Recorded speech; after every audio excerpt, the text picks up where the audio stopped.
Oke, buka sama-sama saya Bilangan 13, ayat 17 dan 18. Bilangan 13, ayat 17 dan 18. Ada kisah yang luar biasa ketika bangsa Israel keluar dari Mesir, kemudian mereka disuruh kemudian untuk mengintai tanah perjanjian. Sama seperti hari ini, kalau kita lihat masa depan kita, kalau kita lihat hari esok kita, harusnya kita bangga bahwa hari esok kita penuh dengan pengharapan. Ya, dan itu sebabnya ketika Musa menyuruh mereka mengintai, dipilih dari 12 suku. 12 suku, Lewinya nggak ada. Ya, itu saya harus kasih tahu, Lewinya nggak ada. Yang dari suku Yusuf itu ada 2, Efraim dan Manasye. Suku Lewi itu melayani. Ya, dia membantu waktu saat itu akhirnya kan imam besar dan lain sebagainya itu. Mereka untuk menjadi mediator antara manusia dengan Tuhan. Nah, waktu dikirim Bilangan 13 ayat 17-18 mengatakan, maka Musa menyuruh mereka untuk mengintai tanah Kanaan. Katanya kepada mereka, pergilah dari sini ke tanah Negeb dan naiklah ke pegunungan. Amat-amatilah bagaimana keadaan negeri itu, apakah bangsa yang mendiaminya kuat atau lemah, apakah mereka sedikit atau banyak. Oke. Disuruh mengintai. Ya. Waktu mereka masuk ke tanah perjanjian, mereka mulai mengintai di sana. Perhatikan ayat yang ke-23. Mereka membawa bukti dari tanah perjanjian tentang sesuatu yang mereka lihat di sana yang sangat luar biasa. Dikatakan begini, ayat 23. Ketika mereka sampai ke lembah Eskol, saya mau Bapak Ibu untuk perhatikan lembah Eskol, garis bawahi lembah Eskol, ingat-ingat lembah ini, nanti di akhir daripada kisah ini akan ada maknanya. Ya, ingat-ingat ya, lembah Eskol. Katakan sama-sama saya biar nggak lupa, 2-3, lembah Eskol. Oke. Dipotong merekalah di sana suatu cabang dengan setan dan buah anggurnya, lalu berdualah mereka menggandarnya. Jadi buahnya segitu besarnya sampai harus digandar. Gak tahu kenapa tiba-tiba ada suara Roh Kudus dalam hati saya. Ada yang lagi cari nama, saya nggak tahu nama buat usaha atau apa, kasih nama Eskol aja ya. Tiba-tiba ada suara begitu. Oke, saya nggak tahu siapa. Berdualah mereka menggandarnya, juga mereka membawa beberapa buah delima dan buah ara. Oke. Jadi saking besarnya sampai-sampai dibawa, ini bukti dari tanah perjanjian loh. Bukti dari tanah perjanjian. Nah, kemudian tempat itu dinamai orang lembah Eskol ayat 24 karena tandan buah anggur yang dipotong orang Israel di sana. Sesudah lewat 40 hari, pulanglah mereka dari pengintaian negeri itu. Jadi mereka mengintai selama 40 hari. Ya, 40 hari. Dan mereka menghadap nih, langsung datang kepada Musa, Harun, dan segenap umat Israel di Kadesh. Kalau saya bisa tambahkan, Kades Barnea nama tempatnya. Di padang gurun Paran. Mereka membawa pulang kabar kepada keduanya dan kepada segenap umat itu, dan memperlihatkan kepada sekaliannya hasil negeri itu. Guys, look at this. Luar biasa guys, ini dahsyat banget, ini lihat tuh buahnya, wow. Itu benar-benar tanah perjanjiannya keren banget, luar biasa, makmur banget. Dan ketika mereka memberikan kabar itu, mereka juga meneruskan memberikan kabar yang luar biasa di ayat yang ke-27 sebenarnya. Mereka bilang begini, mereka menceritakan kepadanya, kami sudah masuk ke negeri kemana kau suruh kami, dan memang negeri itu berlimpah-limpah susu dan madunya, dan inilah hasilnya. Look at this, dahsyat. Tiba-tiba keluar kalimat ini, namun tetapi hanya bangsa yang diam di negeri itu kuat-kuat, dan kota-kotanya berkubu dan sangat besar, juga keturunan enak telah kami lihat di sana. Bos, memang keren banget bos. Mereka ngomong sama Musa sama Harun. Keren banget bos, ini hasilnya dahsyat banget. Tapi bos, yang jaga, yang ada di situ bos, raksasa bos. Mereka besar banget, mereka mengerikan bos. Ayat 31 coba lihat. Tetapi orang-orang yang pergi ke sana bersama-sama dengan dia berkata, kita tidak dapat maju menyerang bangsa itu, karena mereka lebih kuat daripada kita. Dan kemudian Alkitab mencatat ini, dan perhatikan ini baik-baik. Di ayat 32, ini adalah pernyataan Alkitab tentang orang-orang yang membesarkan masalah mereka di hadapan Tuhan. Juga ayat 32. Mereka menyampaikan kepada orang Israel kabar busuk. Bahasa Inggrisnya evil report. Kabar busuk. tentang negeri yang diintai mereka dengan berkata, negeri yang telah kami lalui untuk diintai adalah suatu negeri yang memakan penduduknya, dan semua orang yang kami lihat di sana adalah orang-orang yang tinggi-tinggi perawakannya. Bapak Ibu, saya mau beritahu ini kepada kita. Ini harusnya mempertegas apa yang Paulus katakan ketika dia katakan, aku bermegah di depan kesengsaraanku. Itu artinya aku bermegah di depan masalahku. Aku bermegah di dalam proses kehidupanku walaupun berat. Hari esok kita, itu sudah diciptakan sama Tuhan untuk kita. Kita adalah anak, ahli waris, dan orang yang punya hak penuh atas semua janji Tuhan. Waktu kita terima Yesus sebagai juru selamat, itu status yang diberikan, Roma 8 ayat 17. Itu tidak akan bisa diambil oleh siapapun. Kalau kita sedang berhadapan sama masalah, dan kita mulai mengatakan bahwa masalah kita besar, berat, dan kita mulai ngeluh tentang hari esok, itu sama aja kita mengeluarkan dari mulut kita kabar busuk. Itu sebabnya Yesus mengatakan dengan jelas di Matius 6 ayat 31, janganlah kamu khawatir. Kemudian ada kata begini, dan berkata, apakah yang akan kamu makan, minum, dan pakai? Khawatirnya dibahas, berkatanya kenapa nggak pernah dibahas? Dengan kata lain, janganlah engkau mengeluh tentang kebutuhanmu, maksudnya gitu. Karena semuanya sudah aku siapkan bagimu. Saya melihat sebuah masalah yang besar di bulan Januari 2019 ketika dokter memvonis saya 3 bulan mati, kena kanker darah. Dengan sangat mudah saya bisa bilang sama istri saya, that's it, udah habis hidup saya. Saya berhadapan dengan sebuah gunung yang sangat besar di depan saya. Saya bilang gini sama istri saya pastikan sama dia, saya bilang gini, jangan sampai ada hari dalam hidup ini yang keluar keluhan dari mulut kita. Saya begitu percaya dengan kuasa ucapan syukur. Ya, tadi jam 12 kita membahas firman tentang kalau kita nggak terima yang terbaik dari Tuhan, kita nggak akan bisa berikan yang terbaik. Kalau belum ngopi lewat tuh barusan kalimat itu. Ya. Kalau saya nggak punya uang, saya nggak bisa kasih uang. Kalau saya nggak punya waktu, saya nggak bisa kasih waktu. Kalau saya nggak punya yang terbaik, saya nggak mungkin bisa kasih yang terbaik. Kita seringkali terjebak di dalam ranah agama.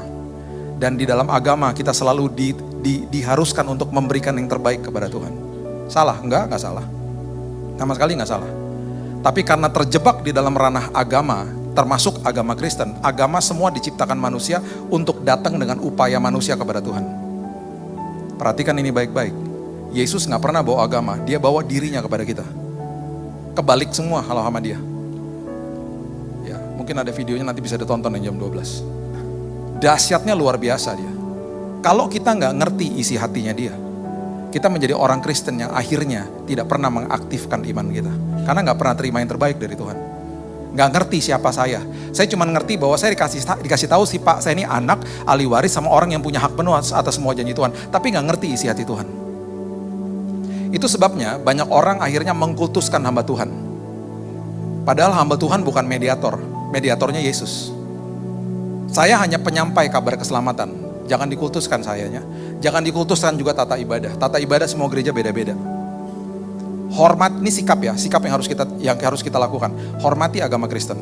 Hormati tata ibadah, hormati sinode, hormati denominasi, kejar Yesusnya. Fokus kepada Yesusnya. Kalau enggak, akhirnya dikultuskanlah akhirnya semua itu. Dan akhirnya gereja-gereja yang memiliki, misalnya gereja ini tepuk tangan kayak kita nih tepuk tangan. Kita akan mungkin ya, orang yang tepuk tangan mencibir gereja yang gak tepuk tangan. Gereja lo kering banget sih. Gereja yang gak tepuk tangan mencibir gereja yang tepuk tangan. Gereja lo rame banget sih, gak menghormati hadirat Tuhan. No, begitu tuh akhirnya terus-terusan. Banyak sekali, saya 25 tahun pelayanan mimbar, banyak sekali blunder terjadi di atas ini. Oh udah banyak terjadi di atas ini. Pernah seorang hamba Tuhan bilang begini, habis saya selesai khotbah di luar kota ya, gembala sidang. Bapak terima kasih Tuhan udah kirim Pak Billy jauh-jauh ke sini. Tuhan berkati istri-istri dan anaknya ya Tuhan. Terus dia diem. Maksud saya Tuhan istri dan anak-anaknya Tuhan. Ketemu sama saya suka bercanda, saya bilang emangnya gue salah, istri banyak. Ada WL, ini paling kasihan nih. Tuhan, kami nggak mau malu-malu Tuhan. Ini baru mulai ibadah nih. Kami nggak mau malu-malu Tuhan, datang ke hadirat-Mu Tuhan. Itu sebabnya Tuhan, angkat kemaluan kami Tuhan. Semua jemaat begini dong, tahan ketawa. Tiba-tiba nggak bisa nahan ketawa karena ada jemaat yang teriak di belakang. Jangan Tuhan, aku belum nikah Tuhan. Waduh, udah deh, berhabis semuanya. Blunder terjadi. Hamba Tuhan jangan dikultuskan. Jangan dikultuskan. Akhirnya kita nggak pernah mengaktifkan iman. Ya, saya dikit-dikit ya, sorry ya. Saya dikit-dikit rasa kayak dukun tuh nggak lama-lama. Dikit-dikit orang datang ya, Pak doain apa? Anak saya Pak mau sekolah.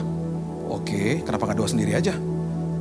Pak tolong doain Pak, kenapa anak saya perlu dapat jodoh Pak? Tolong doain Pak. Minggu lalu di mall. Hei Pak Pendeta, saya cari-cari Pak. Wah Pak tolong doain Pak. Doain apa? Saya juga bingung Pak, terserah Bapak lah, terserah Bapak. Lama-lama gue charge loh ya.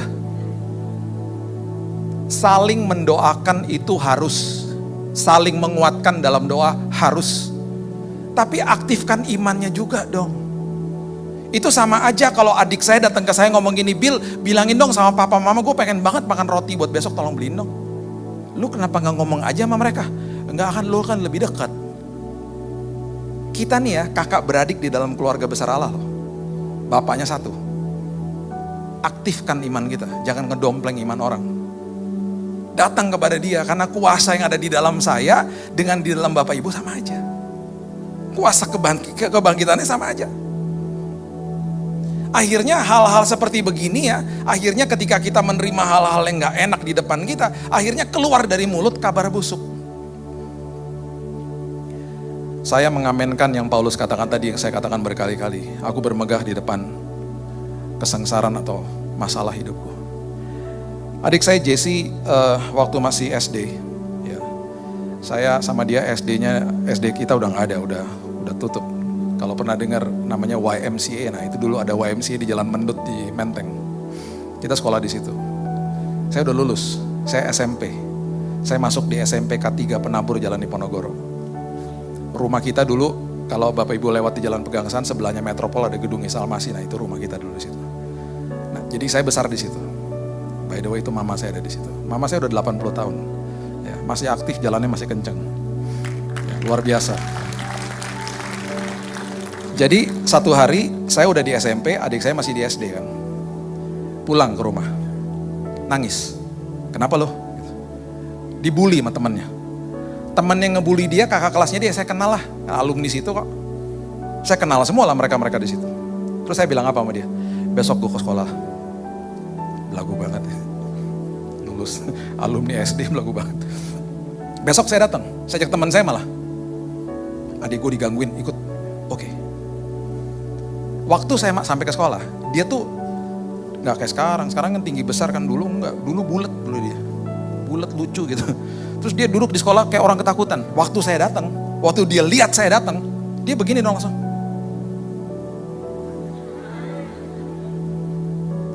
Mana anaknya? Ditunjuk mana? Tuh, percaya diri. Saya waktu samperin anak yang ngebully dia, saya lupa lah saya ngomong apa. Cuman intinya gini, lu jangan macam-macam. Lu tahu siapa gue? Alumni, belagu banget alumni SD doang. Lu jangan macam-macam sama adik gue. Paham gak? Ngerti gak? Saya ingat banget ya, terakhir sebelum saya tinggalin dia, saya jitak pokoknya. Nangis lah. Dia, lu jangan macam-macam. Udah, saya pulang. Besoknya saya dapat cerita dari mama saya. Karena dia yang jemput. Biasa kalau gak mama, papa yang jemput sekolah. Mama saya bilang gini sama saya, kamu tahu gak adik kamu tadi pas mama jemput, dia lewatin tuh teman yang gangguin dia. Dia lewatinnya begini. Temennya ngebully dia begini. Gak berani ngelihat. Kalau dia berani ngelihat terus dia berani begini aja, gue panggil lo abang gue, pasti gak berani lah. Makanya dia nunduk. Itu maksudnya aku bermegah di depan kesengsaraanku karena aku tahu siapa di pihakku. Karena ada Tuhan di pihakku. Dan ini dengan jelas Alkitab katakan kabar busuk. Makanya ya, nanti satu hari kita belajar, ada kuasa, is a power in thanksgiving. Ada kuasa di balik ucapan syukur. Karena kita gak bisa lihat. Hari ini kita gak bisa lihat Tuhan lagi kerja tuh kita gak bisa lihat. Saya gak bisa lihat di dalam keterbatasan saya dan hampir meninggal di rumah sakit, saya nggak bisa lihat ujungnya seperti apa. Saya nggak bisa lihat ketika tiba-tiba anak saya yang waktu itu duduk di bangku SMA, datang di hari Jumat, Sabtu, dan Minggu, saya nggak bisa lihat apa yang terjadi atas akan sama hidupnya dia nantinya. Tiba-tiba setelah beberapa minggu, saya mulai bilang sama istri saya, wow, kemarin ketika aku lagi kritis, dan kritis lagi, kenapa selalu kejadiannya Senin, Selasa, Rabu, Kamis? Ketika dia datang Jumat, Sabtu, Minggu, kok aku dalam kondisi oke-oke aja ya? Dia datang pakai bangkelannya dia lagi belajar karena dia berhadapan sama ujian SMA. Terus saya mulai lihat patternnya, saya mulai bilang gini, wow, kok kenapa setiap kali dia datang aku oke ya? Sampai saya bilang istri saya, suruh dia datang tiap hari aja biar aku oke. Karena kalau dia nggak ada, hari Senin sampai Kamis kejang-kejang, udah kritis. Oh, rupanya Tuhan membutakan matanya dia supaya dia bisa belajar. Saya kan nggak tahu, dia nggak dikasih tahu. Rupanya Tuhan butain matanya supaya dia nggak bisa lihat waktu saya kritis, dan kita nggak pernah kasih tahu dia. Dan akhirnya ujiannya luar biasa, dan akhirnya setelah ujiannya luar biasa, tiba-tiba di bulan Juni saya dapat email dari rektornya Biola University dari Los Angeles. Anakmu dapat beasiswa yang sangat besar karena angkanya luar biasa bagusnya. Dan waktu sebelum dia berangkat, saya bilang sama dia, Kak, that's something I need to tell you. Ada sesuatu aku perlu kasih tahu sama kamu. Beberapa kali waktu kamu ke rumah sakit, dia hampir meninggal, Kak. Dia nangis, kenapa aku gak dikasih tahu, Dad? Di situ saya kutip Roma 8 ayat 28. Kita tahu sekarang bahwa Allah turut bekerja dalam segala sesuatu, mendatangkan kebaikan bagi kita. Kita bisa kutip ayat itu ketika nanti udah selesai perjalanannya. Ketika sedang lewatin, kita gak bisa lihat karena Tuhan lagi kerja. Itu sebabnya ketika dia lagi kerja, ketika kita gak bisa lihat, ngucap syukur. Karena dia sedang merangkaikan perkara indah, dia merangkaikan orang-orang yang tepat dibawa ke dalam kehidupan kita. Dan setelah lewat semuanya, dia akan bilang gini, nak coba lihat ke belakang, kita lihat ke belakang. Wow, kok bisa kayak gitu ya Tuhan? Karena kamu jalan sama saya. Dan kita bisa katakan, aku tahu sekarang bahwa engkau bekerja dalam segala sesuatu, mendatangkan kebaikan bagi aku. Malu makanya Alkitab dengan jelas bilang apa? Kabar busuk. Saya mau beritahu kepada Bapak Ibu, kenapa ada raksasa di sini. Coba lihat Kejadian 6 ayat 4. Ini kita eksposisi ringan tentang seorang pribadi yang namanya Kaleb. Oke. Kejadian 6 ayat 4. Pada waktu itu orang-orang raksasa ada di bumi. Kenapa ada raksasa di tanah perjanjian? Karena ini. Dan juga pada waktu sesudahnya ketika anak-anak Allah menghampiri anak-anak perempuan manusia. Dan perempuan-perempuan itu melahirkan anak bagi mereka. Inilah orang-orang yang gagah perkasa di zaman purbakala, orang-orang yang kenamaan. Anak-anak Allah itu adalah the fallen angels. Itu adalah malaikat yang sudah jatuh.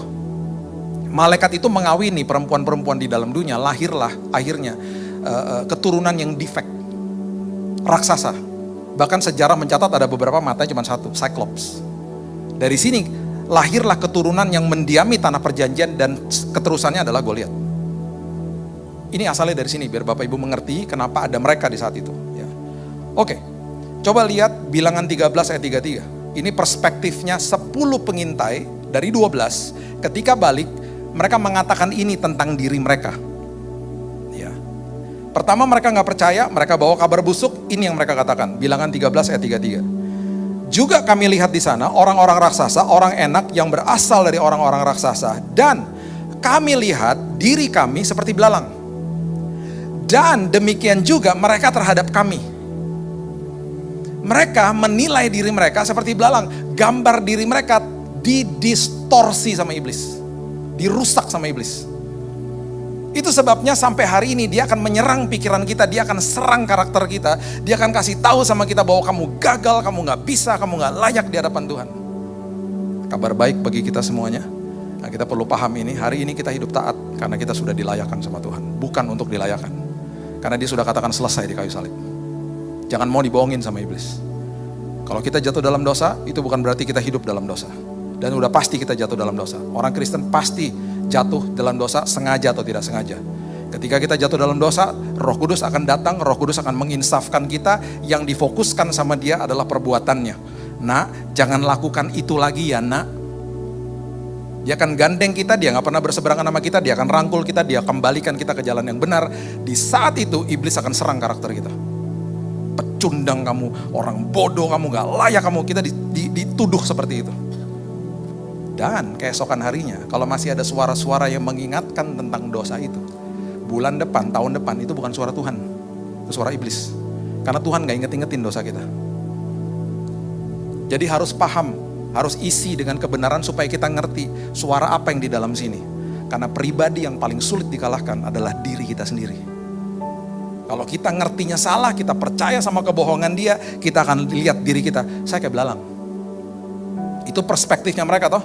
Perhatikan perspektifnya Tuhan. Yesaya 40 ayat 21 dan 22. Yesaya 40 ayat 21 dan 22. Tidakkah kamu tahu? Tidakkah kamu dengar? Tidakkah diberitahukan kepadamu dari mulanya? Tidakkah kamu mengerti dari sejak dasar bumi diletakkan? Dia yang bertahta di atas bulatan bumi yang penduduknya seperti belalang. Dari perspektifnya Tuhan, musuh bangsa Israel itu kayak belalang. Orang yang percaya kepada Tuhan akan melihat dari perspektifnya Tuhan.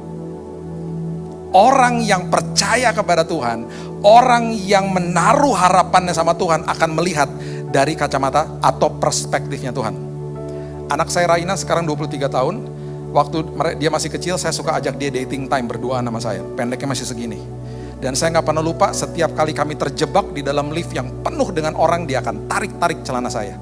Daddy lift me up dong, gendong dong, gendong dong.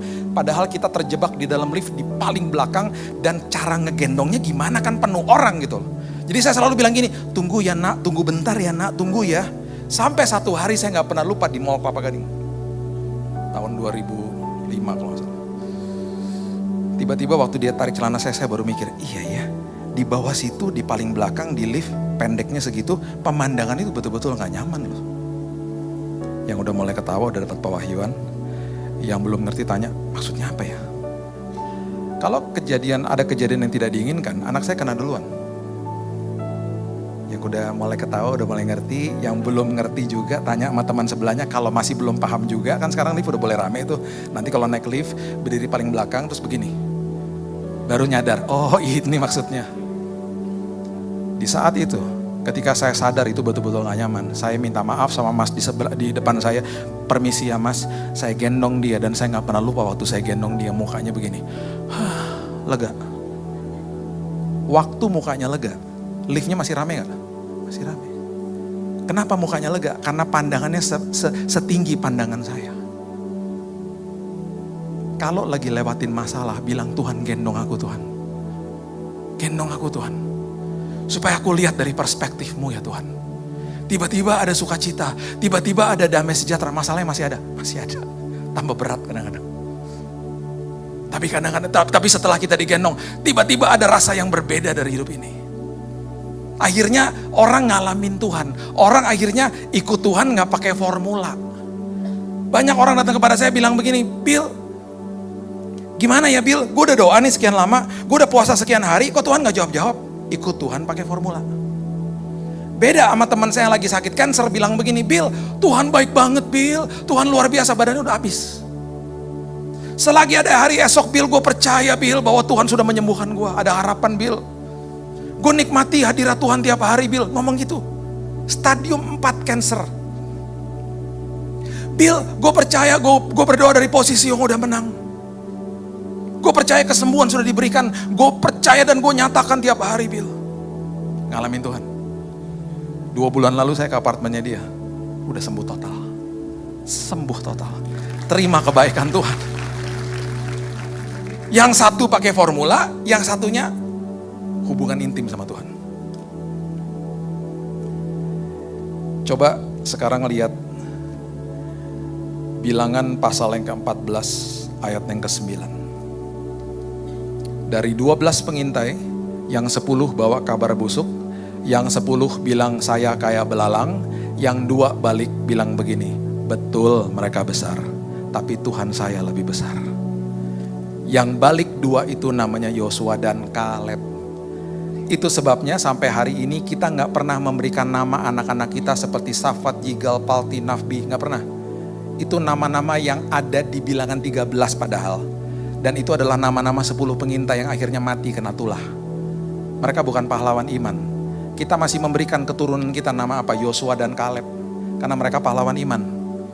Yang lebih vokal di awal adalah Kaleb. Dia ngomong begini, bilangan 14 ayat 9, dia bilang begini.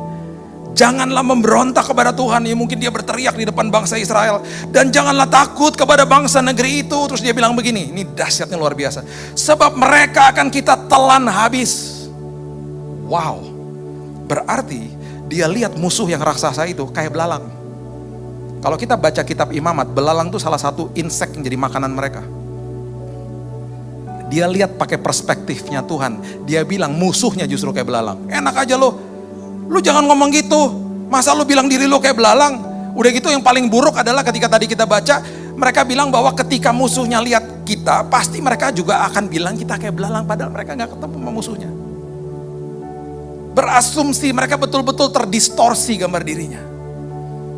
Dia katakan kita akan telan habis. Yang melindungi mereka udah meninggalkan mereka, sedang Tuhan menyertai kita. Janganlah takut kepada mereka. Bapak Ibu, gara-gara 10 orang ini gak percaya, akhirnya yang terjadi adalah bangsa Israel mengembara 40 tahun. Kalau kita pernah berpikir dan bertanya kenapa ya mereka mengembara 40 tahun, itu gara-gara 10 pengintai. Coba lihat ayat bilangan 14 ayat 33. Anak-anakmu akan mengembara sebagai penggembala di padang gurun 40 tahun lamanya, dan akan menanggung akibat ketidaksetiaan sampai bangkai-bangkaimu habis di padang gurun. Kenapa 40 tahun? Coba lihat ini ayat yang ke-34. Sesuai dengan jumlah hari yang kamu mengintai negeri itu. Berapa hari? 40 hari. 1 hari dihitung 1 tahun. 1 hari dihitung 1 tahun. Jadi 40 tahun lamanya kamu harus menanggung akibat kesalahanmu, supaya kamu tahu rasanya jika aku berbalik daripadamu. Mereka kena 40 tahun gara-gara 10 orang gak percaya. Sekarang pertanyaan saya, yang percaya kan cuma 2, Kaleb sama Yosua kan? Karena gara-gara 10, mereka ikutan mengembara 40 tahun. Gara-gara yang lain mereka ikutan kena imbasnya. Gara-gara dosa di awal Adam dan Hawa, hari ini kita kena imbasnya. Kita hidup di dalam dunia yang penuh dengan kegelapan, penuh dengan kecelakaan, penyakit dan lain sebagainya. By the way, itu bukan dari Tuhan.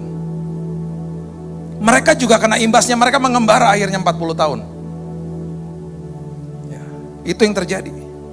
Perhatikan bilangan 14 ayat 24. Ini perspektifnya Tuhan.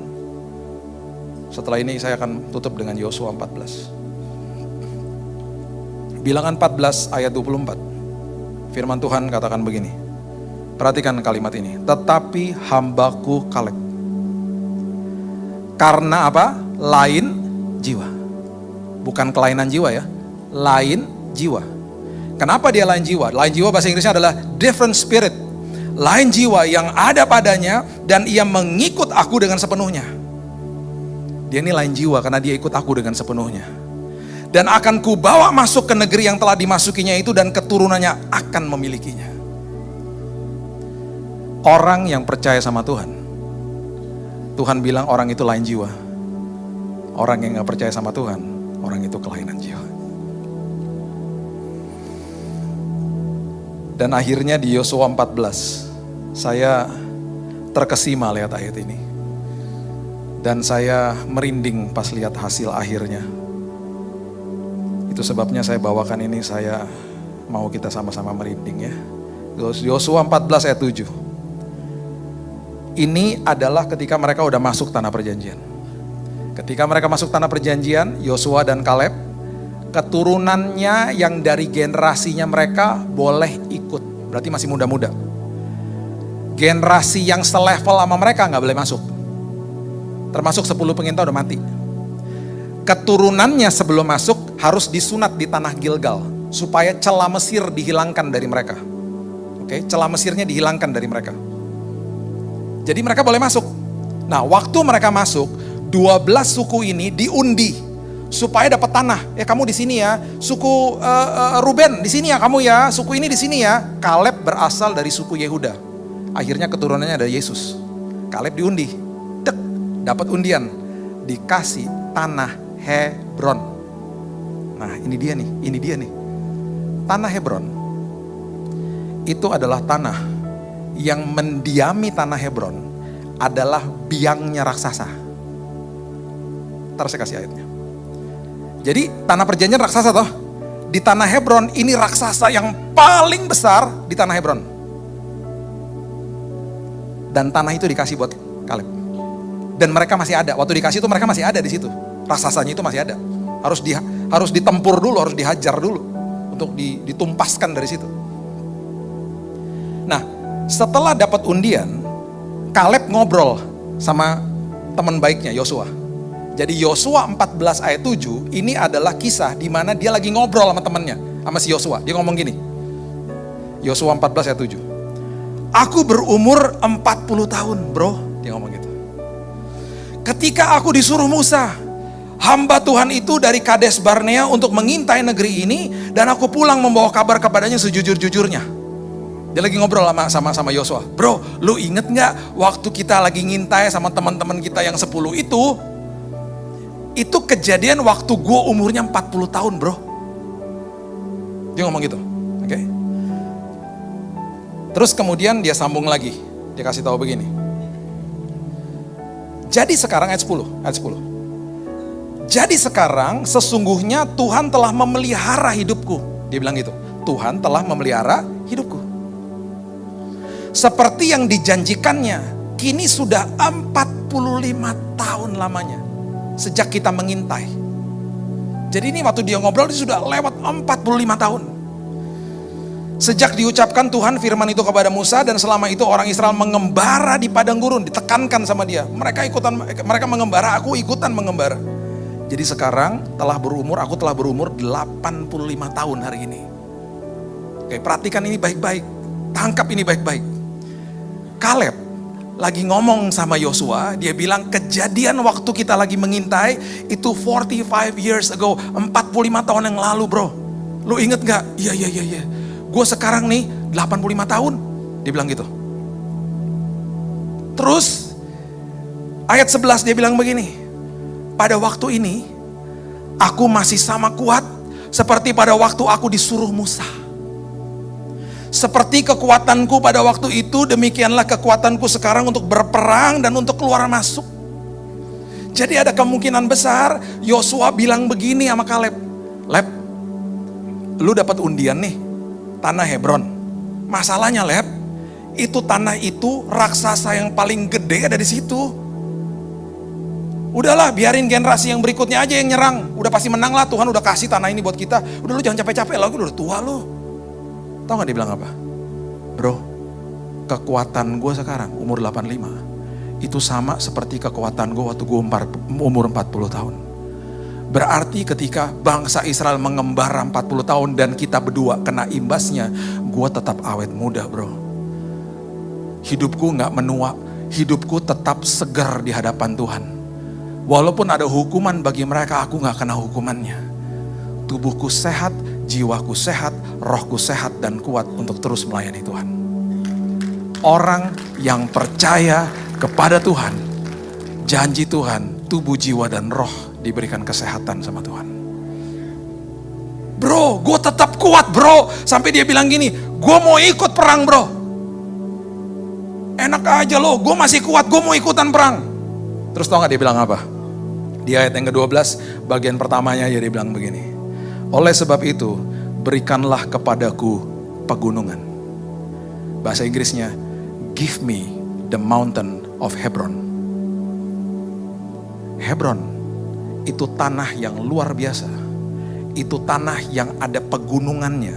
Tanah yang didiami sama orang-orang yang paling besar. Tanah itu diberikan kepada orang yang percaya kepada Tuhan. Orang yang percaya kepada Tuhan, dia mendapatkan calling, panggilan Tuhan paling besar, tantangannya juga paling besar. Karena di balik itu semuanya ada berkat yang paling besar buat dia. Jadi kalau hari ini ada tantangan besar dalam hidup kita, mengucap syukurlah karena Tuhan percaya, berarti di dalam hidupmu ada Kaleb. Di dalam hidupmu ada Kaleb yang percaya. Dan katakan kepada apapun yang kita hadapi, give me that mountain. Saya bilang sama diri saya bilang sama Tuhan, Tuhan, ini bulan Januari Tuhan. Aku divonis mati 3 bulan lagi. Tuhan, dokter bilang kalau aku masih survive pengobatannya sampai bulan Oktober. Tuhan, anakku yang pertama, dia lagi mau sebentar lagi ujian SMA. Anak saya Keaton, hai Keaton. Anak saya Keaton yang kedua waktu saat itu masih duduk di bangku SD. Dia akan juga ujian, dua-duanya berarti di bulan Juni akan ada wisuda. Tuhan, ini seperti pegunungan di depanku. Seolah-olah kayak gak bisa, rintangannya besar Tuhan. Tuhan, aku percaya. Aku pulang ke rumah, bukan di kantong jenazah. Aku pulang ke rumah dan bahkan di bulan Juni, saya akan menghadiri wisuda kedua anak saya. Di bulan Mei, saya dikeluarkan sama dokter. Saya bilang, ada obat gak dok? Gak ada, kalau lu pusing minumnya Panadol. Bulan Juni, saya hadir di kedua wisuda anak saya. Ada gunung yang besar, berarti ada Kaleb di dalam sini. Di Jalan Sudirman, ada gedung namanya Autograph Tower, 382 meter. Gedung tertinggi di Indonesia. Saya ngelewatin sama istri saya waktu pertama kali dibangun. Kok gak naik-naik sini gedung? Sampai saya bilang mangkrak kali ya. Tiba-tiba ketemu sama teman arsitek, Bill, itu gedung tinggi banget Bill. Pembangunan basement ke bawah fondasinya lama Bill. Karena mau jadi paling tinggi. Jadi kalau lagi dibangun diproses sama Tuhan lama, berarti fondasinya lagi dibangun sama Tuhan. Karakter kita lagi dibangun sama Tuhan. Siap-siap Tuhan akan bawa menjulang tinggi. Makanya ayat di Mazmur itu jangan disalahartikan. Ia seperti pohon yang ditanam di tepi aliran air. Berbuah pada musimnya, daunnya tidak akan layu, apapun yang diperbuatnya berhasil. Kita suka sama ayat itu. Kita suka sama ayat itu karena ada kata di terakhirnya, apapun yang diperbuatnya berhasil. Kita lupa ada kata ditanam di situ. Ditanam itu 11-12 sama bangkai. Makanya kalau lagi lewatin proses dibohongin sama iblis, mati lo, gak ada harapan lo. Karena apa? Di bawah tanah tuh gelap. Di bawah tanah tuh berantakan. Tapi justru ketika anak-anak Tuhan sedang ditanam, kita sedang dibangun ke bawah. Karakter kita sedang dibangun. Karena ada sesuatu yang tinggi yang Tuhan mau buat dalam hidup kita. Ngucap syukur di dalam proses hidupmu. Saya tutup dengan ayat ini, 13 dan 15. Coba lihat ayat 13. Yosua memberkati Kaleb bin Yefune. Diberikannya Hebron kepadanya, menjadi milik pusakanya. Hebron dikasih.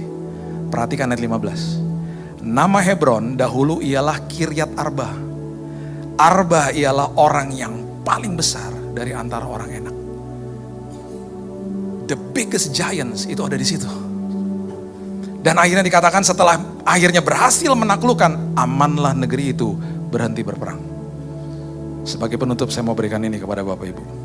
Ingat tadi lembah Eskol? Ingat ya? Ada buah yang besar toh? Lembah Eskol itu ternyata ada di tanah Hebron. Jadi waktu dia menaklukkan semuanya, dia pasti baru sadar, wow, dulu tanah yang kita mengintai, yang buahnya besar-besar, ternyata itu buat saya. Ternyata lembah Eskol itu ada di tanah Hebron. Di balik pegunungan yang besar, di balik tantangan yang luar biasa, sudah menanti lembah Eskol bagi saudara dan saya. Itu sebabnya Tuhan sudah memberikan kepada kita Hebron dan Eskol bagi kita. Tampaknya besar, rintangannya besar, karena Tuhan tahu kita bisa. Karena Tuhan tahu ada Kaleb di dalam kita. Dan dia tahu bersama dengan dia, kita justru bermegah di depan pengharapan, di depan proses kehidupan kita. Berikan tepuk tangan kita untuk Tuhan kita. Haleluya.